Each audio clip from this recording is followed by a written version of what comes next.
Welcome to All Things Cardio-Oncology. This is the podcast of the International Cardio-Oncology Society. My name is Steve Caselli. I'm the Executive Director of ICOS, and on this program I have the privilege of speaking with leaders from around the world in the developing field of cardio-oncology. Today it's a real pleasure for me to be speaking with another global leader in the field, Dr. Susannah Stanway. Dr. Stanway is a consultant in medical oncology in the breast unit at Royal Marsden NHS Foundation Trust in London. Dr. Stanway serves on our Global Cardio-Oncology Summit Committee as well for ICOS, which will be a virtual conference this year on October 1st. You can get information about that on our website. So welcome to the program, Dr. Stanway. Good morning. Good I'm sorry you've had to get up so early. No worries. I'm typically an early riser. Oh, good. Me too. Yes. Is the best part of the day, I think. Indeed, indeed. Well, I often like to begin just by hearing from our guests how they got involved in the field of cardio-oncology. So maybe we can begin there and tell us a little bit about your background and what led you into this field as an interest. I'm sure, thank you. So I qualified in medicine in 1998 from Bristol University in the UK, and after that started my training. During my training to become a consultant medical oncologist, I did some research in breast cancer and found it so interesting that I decided when I was a substantive consultant that was the field I'd like to specialise in. And looking after women with breast cancer, it's been wonderful, the journey, such that now the majority of patients now who are diagnosed with early breast cancer survive the diagnosis. But this means that they're going to live with some of the sequelae of our treatments. And so I think it's become an imperative that the field of cancer survivorship has become, particularly surrounding breast cancer. And so my interest has really come from that, just seeing the impact that it's had on patients that I've looked after. And so my work's predominantly been around sexual consequences of breast cancer, management of vasomotor symptoms, and cardio-oncology, and has been around education and advocating and research in those areas. So yes, that's really how I got involved in this really interesting area. I was fortunate enough when I worked at the Chelsea branch of the Royal Marsden Hospital, which is where I work, to come into contact with Dr. Alex Lyon from the Royal Brompton Hospital, which is situated next door. He's the current president of the British Cardio-Oncology Society, and he kindly involved me in some of the work that he was doing, which has led to a collaboration with Professor Krishnam Bhaskaran at the London School of Hygiene and Tropical Medicine. And we, after that, co-supervised a PhD student, Anthony Matthews, and that's led to some work that we've done together, and also with Alex Lyon, which I've really enjoyed, and we'll come on to talk about, I'm sure, in a minute. Yeah, that's excellent. And I understand that you were involved in helping organize the global summit that was in London in 2017. Tell me a little bit about how that came about and how that conference went. Yes, so that really came about through my collaboration professionally and subsequent friendship with Dr. Alex Lyon, and it was a super opportunity really to meet with physically leaders in cardio-oncology around the world. We had a fabulous attendance at the meeting at the Royal College of Physicians, and yes, it was a super meeting. We had some really high profile media interest here, and we both went to talk on the Today programme on Radio 4 about it, which has a huge national leadership, in the hope of that we were advocating for this area as an important area within oncology. So we were very lucky in that respect. So yes, it was a great opportunity I had sort of early on in my career interest in this area. So I'm grateful to Alex for that. That's wonderful. Do you feel like you've seen growth in just awareness of cardio-oncology in your sphere of influence? I know around the world it's a growing field, but there needs to be much more awareness. How do you feel like things are going there in your area? I think that we have, there's huge awareness about it, certainly in the centre that I work in, and has been for some time, largely due to leaders like Alex raising the profile of the area in this country. So we're very fortunate to have easy access to experts at the Royal Brompton Hospital, which is next door to us, and have the opportunity to refer patients really now in a preventative way, not just in a reactive way, which is, I think, the way this field is going. And I think probably the next step is going to be further empowering oncologists to be able to deliver some of this care themselves. And I think that's probably the direction in which we see it going here now, whereby only the necessary patients get referred to see a specialist cardio-oncologist who really need their specialist input. But some of the more day-to-day preventative strategies and early interventions can be done by the oncologists themselves in collaboration with their patients. One of the unique areas of your work that I noticed in your background is your interest in cancer control in low and middle income countries around the world. Can you tell us a little bit about, first, just what does that mean and what kinds of countries are we talking about? And then how your interest developed in that area of work. Yeah, absolutely. So this is a huge passion of mine, which extends beyond my workplace. I have for a long time. I think I traced my interest really back to when I was a trainee over a decade and a half ago. And there was a patient that was brought to us by an NGO to our hospital who was a teenager suffering with an incurable malignancy. And it really started me thinking, why on earth has she been brought to our country for treatment, and how devastating the impact of that was on her to be taken away from her home country and her family. And it led to my interest in this area. And to my horror, I discovered that the vast majority of cancer cases in the world and cancer deaths in the world happen in low and middle income countries. And these are countries where they're not fortunate enough to often have the infrastructure that we have across the cancer care continuum, ranging from cancer prevention to treatment to palliative care. And really, I've heard the statistic also that less than 5% of oncology papers that are published are really going to be relevant in these settings. So it led my interest to collaborating with colleagues in these areas as to how the situation can be improved. So I now participate in research endeavours, education endeavours, and I think really convening people and advocating for these areas.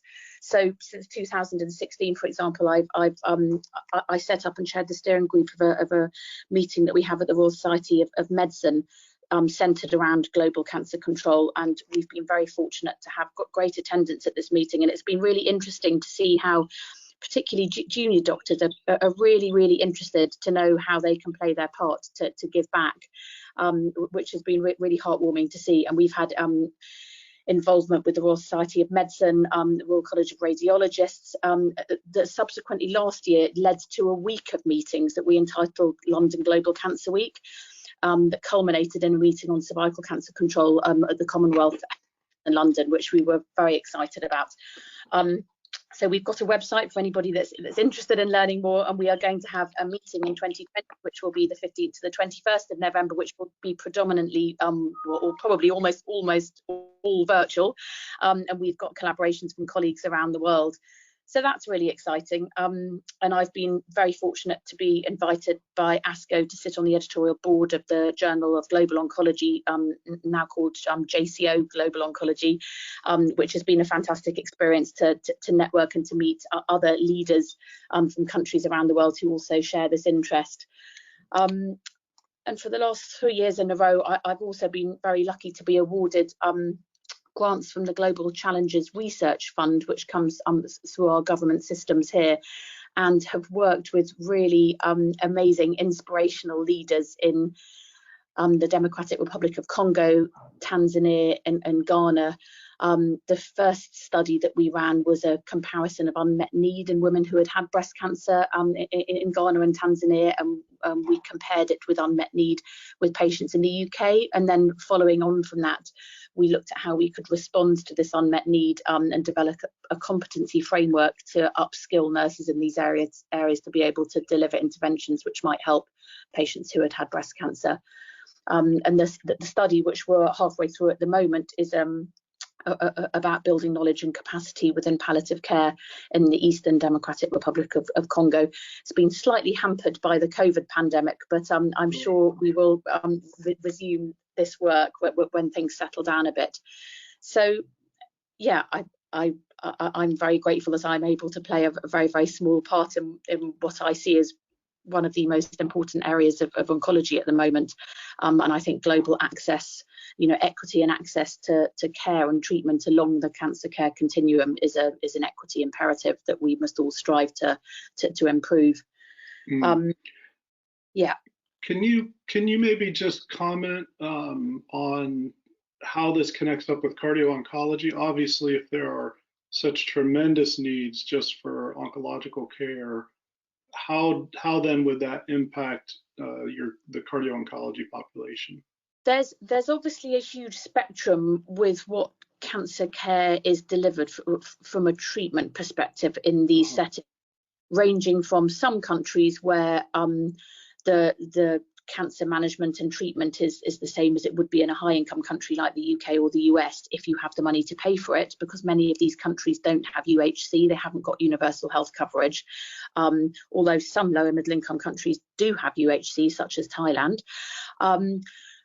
But I think, even in some of the poorer countries, they have access to chemotherapy drugs. And I think that whilst patients are being treated with these agents, I think that as oncologists or physicians or gynecologists, as is sometimes the case in some of these countries, I think that they have a responsibility, a duty to then pick up the pieces of any problems that might be incurred following giving these treatments. So I think that it's part of the piece of oncology training is going to be about delivering survivorship care. And so I think my main interest from a research perspective in lower middle income countries is going to be around cancer survivorship.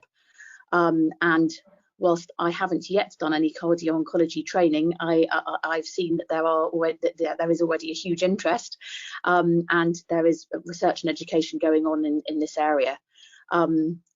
So, and many of the clinicians in these areas are trained and skilled like you and I are. It's just their hands are tied with respect to being able to deliver services that we're able to deliver. So, it's not always through lack of knowledge and training. It's got to be development of infrastructure and funding.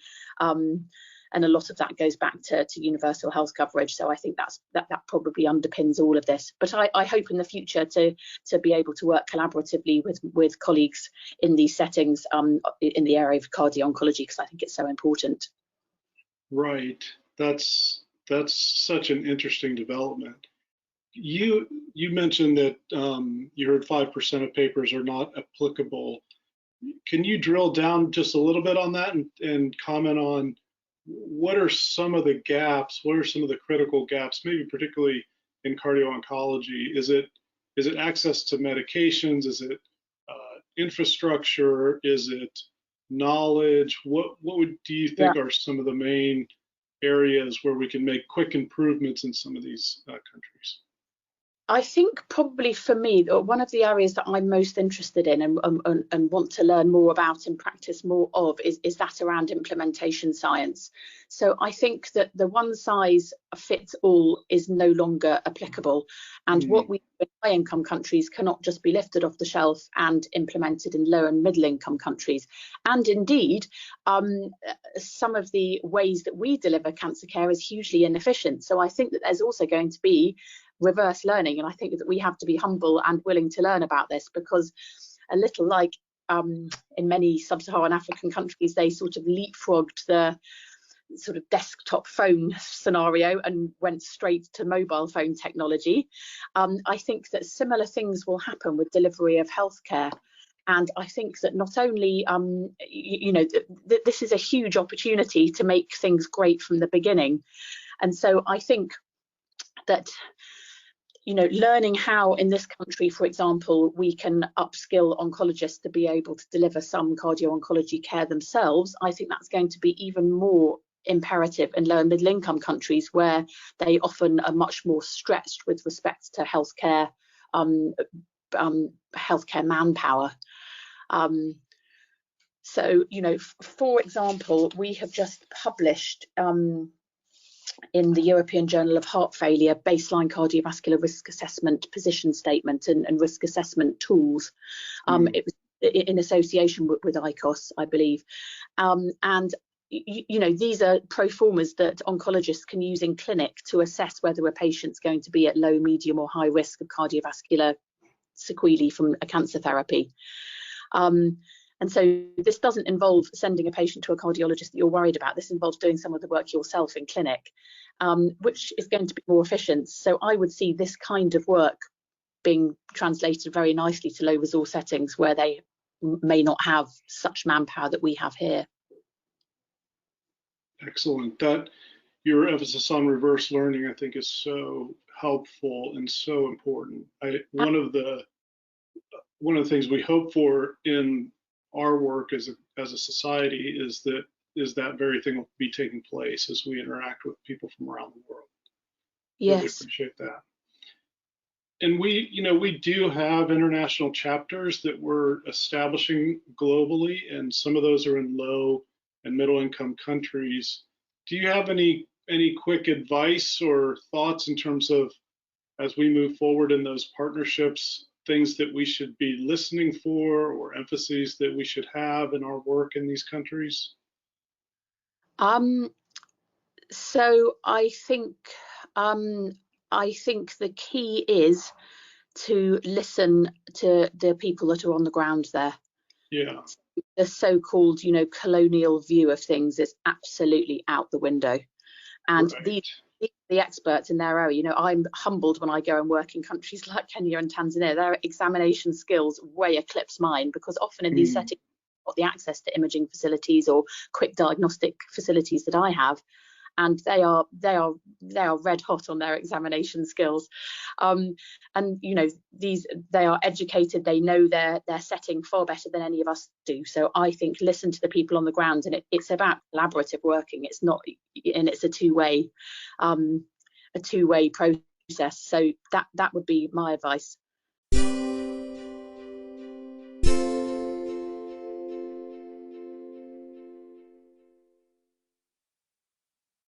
I had the privilege of going to South Africa just before, literally, the first weekend in March. We had the first Cardio-Oncology conference, as far as we know, on the continent of Africa. Yes, I heard about this. Yes. Yeah, it was excellent. It was really well done. And do you know Dr. Singh, Trishan Singh? No, I don't. Okay. He pulled it all together, and he was telling us just the resources there. I think he said for 60 million people, there's 200 cardiologists and maybe fewer medical oncologists in South Africa. It's unbelievable. I mean, where I'm working in the DRC, there's 4 oncologists for the whole country, and it's way bigger than the UK. So there's massive amounts of work to be done. But South Africa trains many of the healthcare physicians or surgeons across the board for us, Africa. So if we get cardio-oncology training embedded somewhere like South Africa, that's fabulous, because it'll affect people in the rest of Africa. So that's great. Yeah, there was a good bit of interest. There's about 100 people there, and mostly from South Africa, but there were people from Kenya and Malawi and other African nations. So it was a really, really well done conference. Yeah, superb. And sadly, we can't repeat it right now, but maybe we'll do something virtual. Yes, and I think virtual will give people more opportunity. I think in a way it's a positive outcome, isn't it?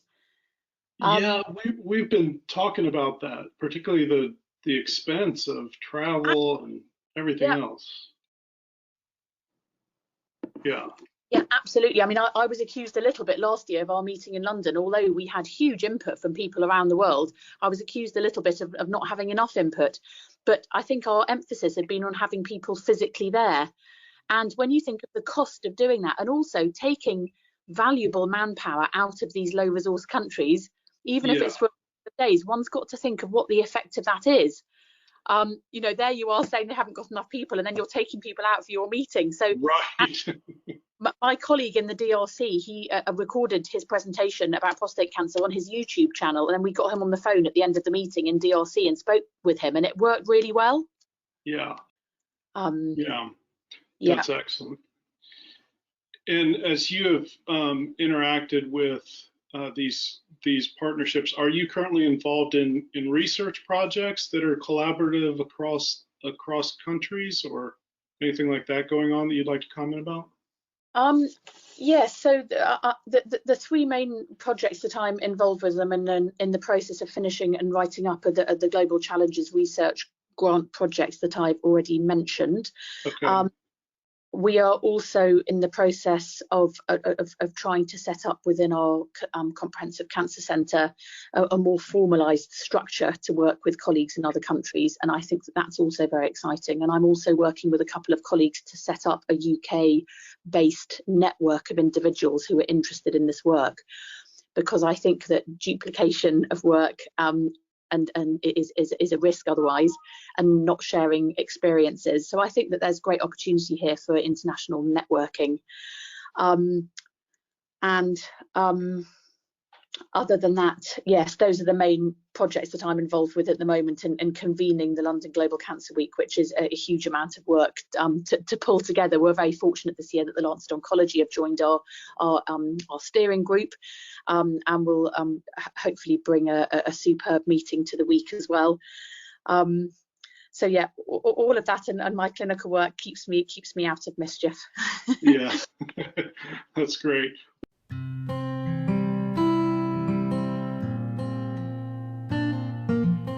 Sure. So if you just Google London Global Cancer Week, it should be the first hit that comes up. You'll see the website, which is last year's website, which we're in the process of restructuring for this year.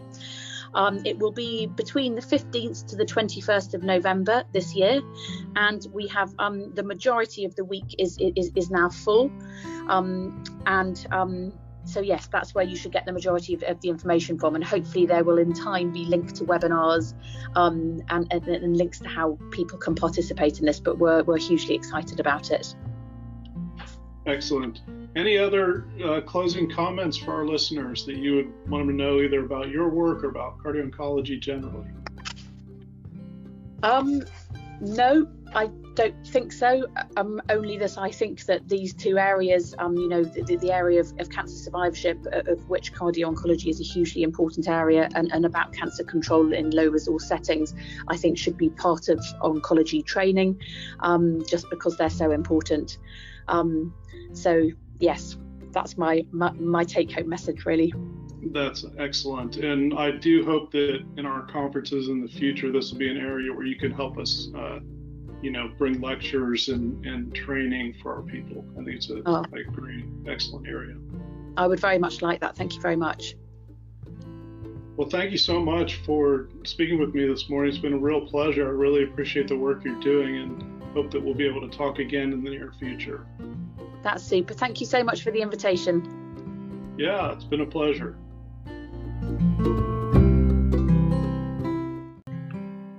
Our annual Global Cardio-Oncology Summit, the GCOS meeting, will be a virtual meeting this year due to the global pandemic. It'll be held on Thursday, October 1st. For information, you can go to our website, ic-os.org, and on our homepage, you'll find a link for the conference registration information. We hope you'll be able to join us.